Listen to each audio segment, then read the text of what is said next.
мансабдорони вилояти ҷанубии Ҳилманди Афғонистон мегӯянд бар асари ҳамлаи сарбозони афғон дар ин устон 35 мулкӣ кушта ва 13 нафари дигар маҷрӯҳ шуданд. ҳодиса шоми 22 сентябр аснои амалиёт бар зидди як тамрингоҳи толибон ба вуқӯъ пайвастааст.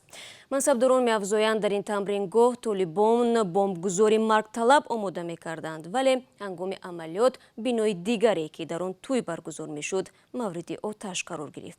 Атаулло Афғон узви шӯрои вилояти Ҳилманд ба хабарнигорон гуфт, ҳодиса дар ноҳияи Мусоқалъа ба вуқӯъ пайвастааст.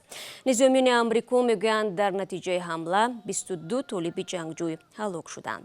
сухангӯи волии Ҳилманд Умар Звок гуфт, ки дар амалиёт 14 ҷангҷӯй ва ҷумла 6 силоҳбадасти хориҷӣ ба қатл расиданд.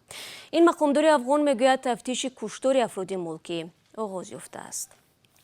ҳафтаи гузашта дар шарқи Афғонистон дар натиҷаи ҳамлаи ҳавоии сарбозони амрикоӣ болои паноҳгоҳи силоҳбадастони гурӯҳи даҳшатафкани давлати исломӣ 30 кишоварз ба қатл расида буданд. пирони қабилаҳо мегӯянд, рӯзи чоршанбеи 18 сентябр ҳангоми танаффуси кишоварзон дар кишзор ҳавопаймои бидуни сарнишин болои онҳо оташ кушод.